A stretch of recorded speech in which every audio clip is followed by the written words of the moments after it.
ایک دن ایک شکاری نے اپنا جال پھیلایا اور ایک پرندہ جو وہاں سے گزر رہا تھا جال میں پھنس گیا۔ شکاری شکار کر کے بہت خوش تھا اور جیسے ہی اس نے اسے ذبح کرنا چاہا، پرندے نے اس سے کہا، میں بہت کمزور اور لاغر ہوں، تم تو گائے اور بکرے کا بھی گوشت کھا کر سیر نہیں ہوئے، تو میرے گوشت سے تمہیں کیا لذت اور ذائقہ ملے گا؟ اگر تم مجھے چھوڑ دو گے تو میں تمہیں 3 چیزیں سکھا دوں گا جس سے تمہاری زندگی بدل جائے گی۔ شکاری نے تھوڑی دیر کچھ سوچا اور پھر کہا، ٹھیک ہے، یہ پرندہ تو بہت ہی چھوٹا ہے، لیکن اگر اسے چھوڑ دوں تو مجھے اور کیا ملے گا؟ اگر اس کے گوشت کو بھون کر کھا لوں تو کچھ نہ ہونے سے بہتر ہی ہے۔ اسی لیے اس نے پرندے کی باتوں میں نہ آ کر کہا، تو مجھے بیوقوف بنانا چاہتا ہے تاکہ میری قید سے بھاگ نکلے؟ بھلا ایک پرندہ مجھے کچھ سکھا سکتا ہے؟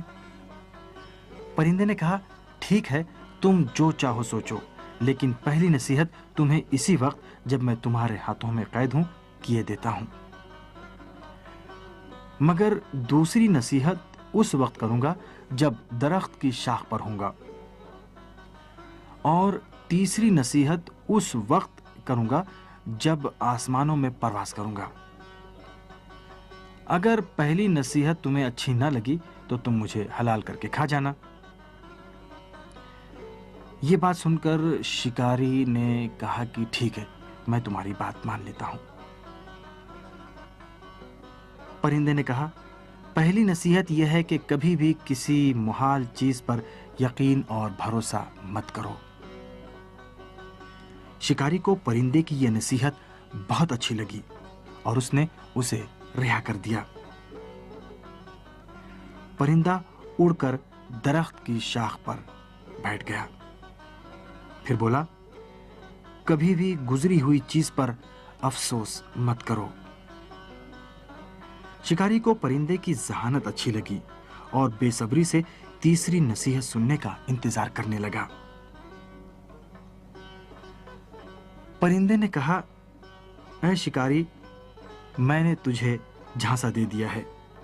میں نے اپنے شکم میں ایک ایسے گراں قیمت پتھر کا ٹکڑا نگل لیا ہے جس کی قیمت 2000 سونے کی اشرفی ہے۔ اگر تم مجھے حلال کر دیتے تو یہ قیمتی پتھر تمہیں مل جاتا۔ تم نے اپنے ہی پیر سے اپنی قسمت کو ٹھوکر مار دی۔ یہ سن کر شکاری نے ہاتھ اپنے سر پر مارا، حسرت اور افسوس کے ساتھ اپنے سر کے بال نوچنے لگا، اور جب وہ تھوڑا سا ہوش میں آیا تو پرندے سے کہا کہ اچھا، تم کم از کم آخری نصیحت تو مجھے کرتے جاؤ۔ پرندے نے کہا، تم کس قدر بھولے اور زود باور ہو، کیا تم نے میری پہلی دونوں نصیحتوں پر عمل کیا جو اب تیسری نصیحت سننے کے منتظر ہو؟ کیا میں نے تم سے نہیں کہا تھا کہ گزری ہوئی چیزوں کا افسوس مت کیا کرو، لیکن تم نے اس پر عمل نہیں کیا، اور تم سے میں نے نہیں کہا تھا کہ محال چیزوں پر کبھی یقین مت کیا کرو؟ یہ کیسے ممکن ہے کہ مجھ جیسا ایک چھوٹا سا پرندہ ایک قیمتی پتھر کے ٹکڑے کو جو خود اس کے ہیکل سے بڑا ہو نگل لے؟ شکاری نے کہا، میری پوری طرح سے تنبیہ ہو گئی ہے، اب تم مجھے تیسری نصیحت کرو۔ پرندہ آسمانوں اور فضاؤں میں گم ہونے سے پہلے بولا، بیوقوف شخص کو نصیحت کرنا بنجر زمین میں کھیتی کرنا ہے۔